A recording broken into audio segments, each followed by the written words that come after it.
부동산 경매 마스터 프로그램 이번 시간에는 저당권에 대해서 좀 알아보도록 하겠습니다. 저당권은 사실상 경매의 원인이 되는 채권 중에서 가장 많은 부분을 차지하고 있고요. 우리가 경매 권리 분석을 하면서 그 등기부등본을 보면서 또 가장 많이 발견할 수 있는 권리 중에 하나가 저당권입니다. 이 저당권은 우리 민법에서 규정하고 있는 8개 물권 중에 하나이기 때문에요. 굉장히 강력한 그런 권능을 가지고 있습니다. 저당권이 어떻게 설정이 되고요. 어떤 경우에 설정이 되고 또 설정되면 채권자가 어떻게 좀 자기의 채권을 강화할 수 있는지 그 절차를 한번 보도록 하겠습니다. 자, 주택이 하나 있습니다. 뭐 꼭 주택일 필요는 없고요. A가 소유를 하고 있습니다. 우리가 부동산 경매 지금 공부하고 있습니다만 법원에서 진행되고 있는 그 경매는 꼭 부동산만 경매로 매각을 하는 건 아닙니다. 자동차도 경매로 매각을 하고요. 중장비, 뭐 항공기, 선박, 심지어는 뭐 큰 나무, 등기가 된 나무라든가 광업권, 임업권 이런 것들도 경매의 목적물이 되는데요.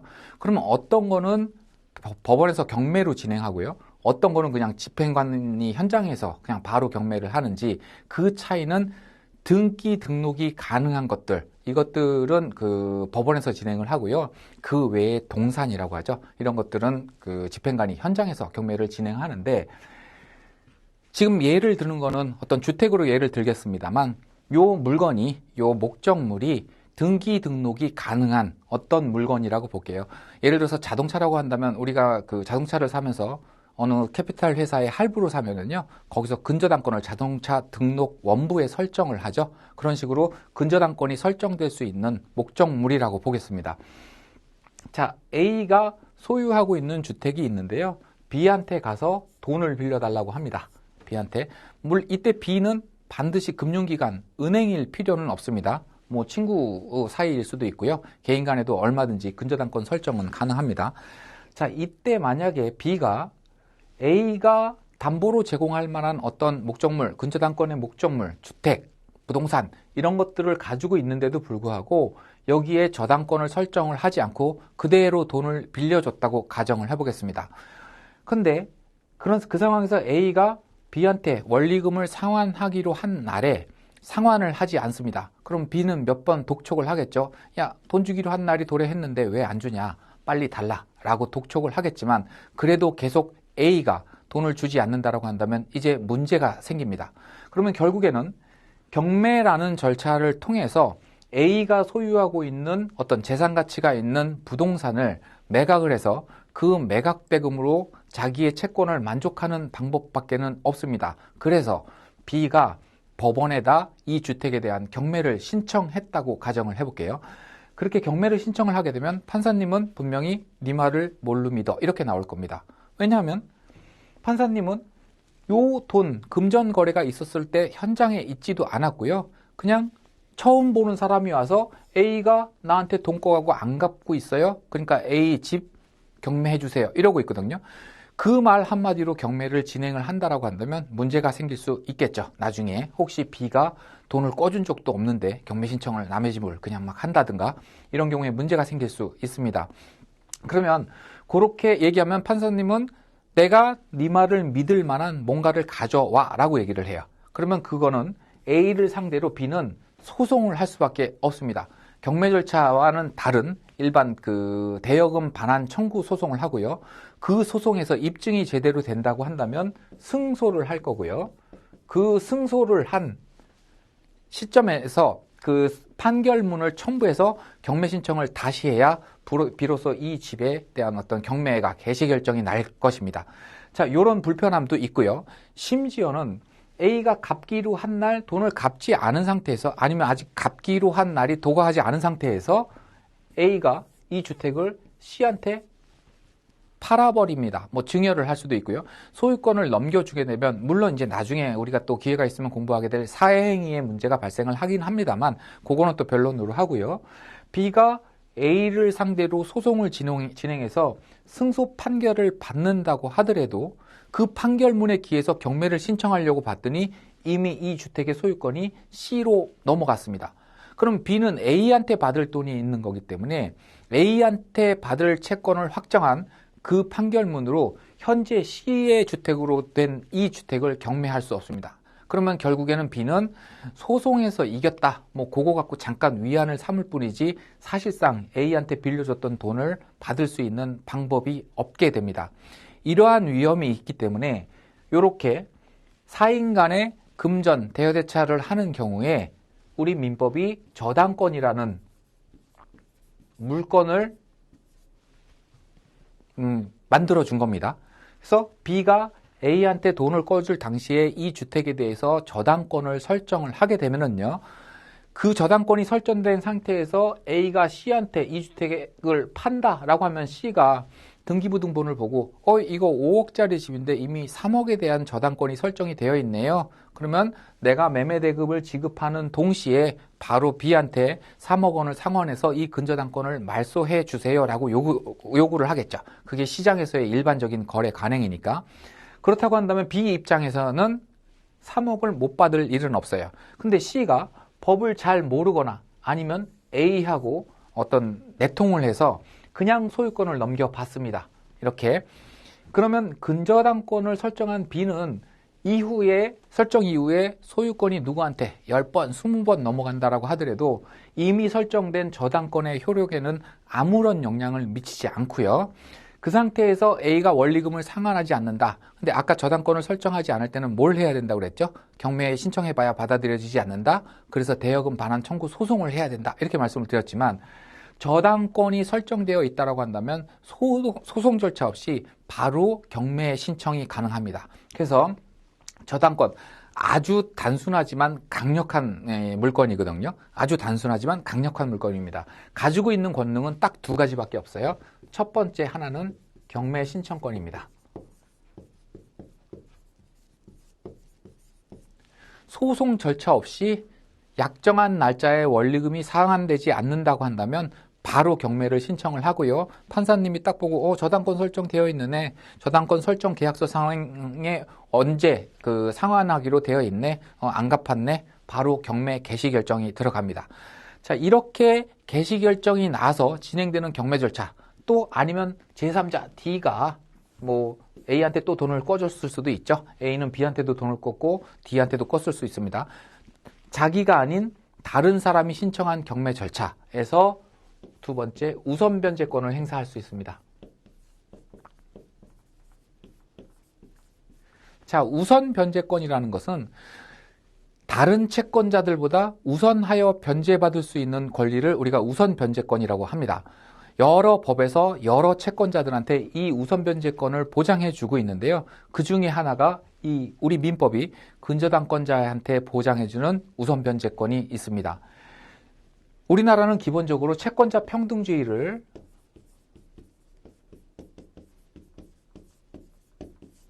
채택하고 있습니다. 채권자 평등주의. 무슨 얘기를 하면 A가 돈을 이 사람 저 사람한테 꿨습니다. 꼭 뭐 꾼돈뿐만이 아니라 누구한테 손해를 끼쳐서 손해배상.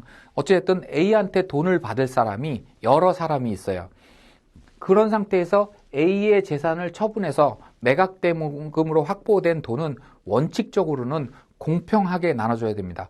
내가 먼저 꿔줬는데요? 내가 더 많이 꿔줬는데요? 이런 거는 안 통하고요. 공평하게 나눠주는 게 원칙입니다. 여기서 공평이라는 거는 똑같이를 의미하는 건 아닙니다. 1억 꿔준 사람과 2억 꿔준 사람이 있다. 이 사람들한테 똑같이 준다라고 한다면 문제가 되겠죠. 물론 재산이 많아서 전액을 다 주고도 남는다라고 한다면 문제가 되진 않지만 대부분 경매 나온 물건을 보게 되면은요, 매각대금으로 그 채무자의 채권을 전액 변제하지 못하는 경우가 대부분이고요. 그렇다고 한다면 모자른 재원으로 어떻게 나눠줄 것인가 하는 문제가 발생을 하는데요. 그때 원칙적으로는 채권자 평등권, 1억 꿔준 사람과 2억 꿔준 사람이 있다라고 한다면 매각대금을 1대2의 비율로 나누어서 배당을 해주는 게 원칙입니다. 그게 채권자 평등권인데요. 저당권을 설정을 했다, B가. 근데 D는 저당권을 설정하지 않았습니다. 그냥 믿고 신용으로 돈을 빌려준 상태입니다. 설령 D가 돈을 B보다 먼저 꿔줬다고 하더라도 이 경매 절차에서 확보된 재원은요, 우선적으로 B의 채권을 만족시키는 데 쓰여집니다. B의 채권을 전액 주고요. 모자르면 못 주겠지만 전액 주고 남는 돈이 있다면 그때 비로소 D한테 배당이 될 겁니다. 요게 우선변제권의 내용입니다. 근저당권은 다시 말씀드리지만 굉장히 강력하지만 단순해요. 돈을 갚기로 한 날 갚지 않으면 바로 경매에 신청할 수 있다는 거 하나, 또 하나는 경매 절차에서 다른 채권자보다 순위에 상관없이 다른 채권자보다 내 채권을 먼저 만족시킬 수 있다는 요 두 가지가 저당권이 가지고 있는 그 권능이라고 보시면 되겠습니다. 자, 돈을 빌려줄 때는 저당권을 설정하는 게 많이 있습니다. 근데 우리 제목 보면은요, 제가 가로 열고 근저당권 이렇게 얘기를 했어요. 원칙적으로는 저당권이 있고요. 여기서 약간 파생됐다고 해야 될까요? 변형했다고 해야 될까요? 근저당권이 있습니다. 저당권과 근저당권에 대한 차이를 알고 계신 분들이 많지 않을 거예요. 왜 많지 않냐면 실무적으로 저당권은 거의 발견하기가 어렵습니다. 법률적으로 설정을 하는 행위, 설정을 했을 때 발생하는 효력 이런 것들은 두 개가 다 똑같기 때문에 차이가 없다고 보시면 되는데요. 절차상의 권능상의 문제는 차이가 없다고 보시면 되는데 어떤 면에서 저당권보다는 근저당권이 훨씬 더 편리합니다. 그래서 많은 사람들이 근저당권을 설정을 하고요. 실무적으로 1년에 하나 또 보기 어려운 게 저당권이라고 보시면 됩니다. 차이는 뭐냐 하면요. 저당권은 그냥 확정 채권이라고 보시면 됩니다.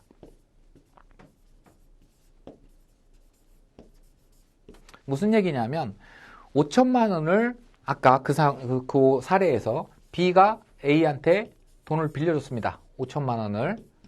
그러면 저당권을 설정을 하게 되면요. 채권액 이렇게 등기가 돼요. 등기부 등본상에 채권액 5천만 원 이렇게 됩니다. 그래서 그 5천만 원은 확정이 된 거예요. 근데 중간에 A가 한 2천만 원을 상환할 수도 있겠죠. 그럼 실제 채권액은 3천만 원으로 줄어들어요. 그러면 저당권의 채권액도 3천만 원으로 감액 등기를 해야 됩니다. 반대로 A가 이자를 주기로 했는데 꼬박꼬박 매월 이자를 주기로 했는데 이자를 주지를 못해서 이자가 한 500만 원이 밀렸습니다. 그러면 5,500만 원으로 채권이 늘어났죠. 그러면 5,500만 원으로 다시 또 증액 등기를 해야 됩니다. 이런 번거로움이 있는 게 저당권인 반면에 근저당권이라는 거는 장래에 확정될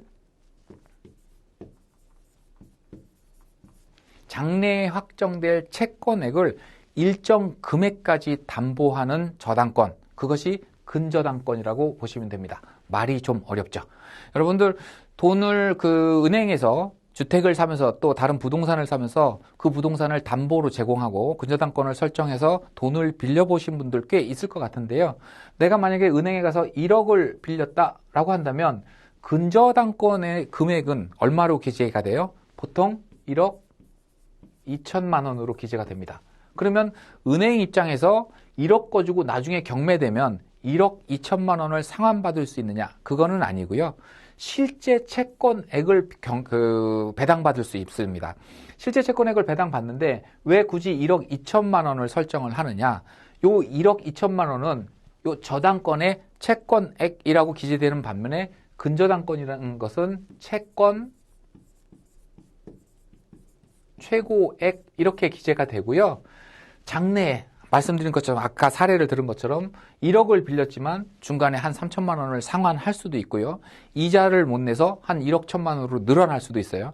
그렇게 계속 어떤 거래 관계에 있어서 실제로 갚아야 될 채권 금액이 늘어났다, 줄었다 할 수 있는데 그때마다 변경 등기를 하지를 않고 어쨌든 1억 2천만 원까지는 내가 1순위야. 무조건 내가 다 받을 거야 하는 그런 저당권이 근저당권이라고 보시면 됩니다. 실무적으로 저당권보다는 근저당권이 훨씬 더 편리하겠죠. 한번 설정을 해놓으면.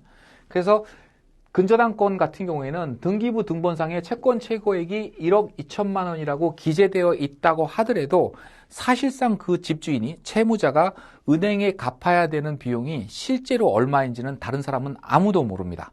이미 5천만 원을 갚아서 5천만 원밖에 안 남아 있을 수도 있고요. 연체된 이자가 돼서 1억 1천, 1억 2천까지 올라가 있을 수도 있습니다. 연체된 그 이자가 많아서 실제 채권액이 1억 3천까지 올라갔다? 그래도 근저당권은 1억 2천만 원까지만 우선 변제권을 보장받을 수 있습니다. 나머지 1,000만 원은 다른 채권자하고 동일하게 일반 채권자로서 채권자 평등권에 의해서 안분해서 배당을 받는 이런 것이 바로 근저당권이라고 보시면 됩니다. 그래서 우리가 공인중개사에 가서 뭐 전세를 얻을 때 보면은요, 뭐 주택의 가격이 5억인데 지금 전세 가격이 3억이라고 가정을 해볼게요. 이게 이제 매매가고요. 그 다음에 3억이 전세가입니다. 뭐 집이 마음에 들어서 지금 전세 계약을 체결을 하려고 봤는데요. 등기부 등본을 확인을 해봤더니 요 근저당권이 뭐 4억이 있습니다. 4억이 있습니다. 그러면 우리가 일반적으로 봤을 때는 이 집에 3억 전세 들어가면 안 되는 거죠. 그래서 공인중개사한테 얘기합니다. 아유, 어떻게 5억짜리 집에 3억 전세를 들어가면서 4억 근저당이 있는데 3억 전세를 들어갑니까? 이 집에 못 들어가겠습니다. 이렇게 얘기하는 게 일반적인데 이때 공인중개사가 뭐라고 설명을 하냐면 이건 채권 최고액이고요.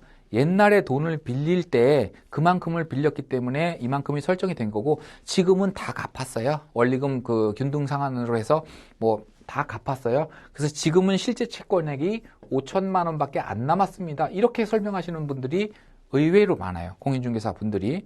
그래서 그래요? 그럼 은행에서 그 확인을 좀 떼어주세요. 그랬더니 은행 가서 확인서를 떼었더니 실제 채무액이 5천만 원으로 나옵니다. 그러니까 5억짜리 집에 내가 3억 전세 들어가는데 선순위 5천만 원 있어? 만약에 경매된다고 한다면 5천만 원 먼저 배당이 될 거고 나머지는 내가 2순위로 배당을 받으니까 이 집이 3억 5천 이상에는 매각이 되겠지, 낙찰이 되겠지, 안전하구나 해서 들어가는 경우가 있는데요. 이게 굉장히 큰 문제가 되는 경우가 있습니다. 나중에 어떤 경우냐면 말씀드렸다시피 근저당권이라는 거는 거래 과정 중에 계속 증액, 감액될 수 있는 채권액을 1억 2천만 원까지, 요 사례에서는 4억까지죠. 담보할 수 있는 거기 때문에 내가 그 주택을 임차하는 그 순간에는 5천만 원이었다고 하더라도 나중에 조금 은행 가서, 집주인이 은행 가서 조금 돈을 좀 더 빌려주세요.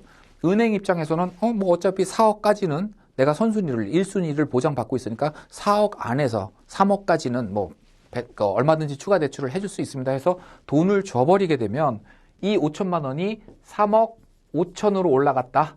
실제 채권액이.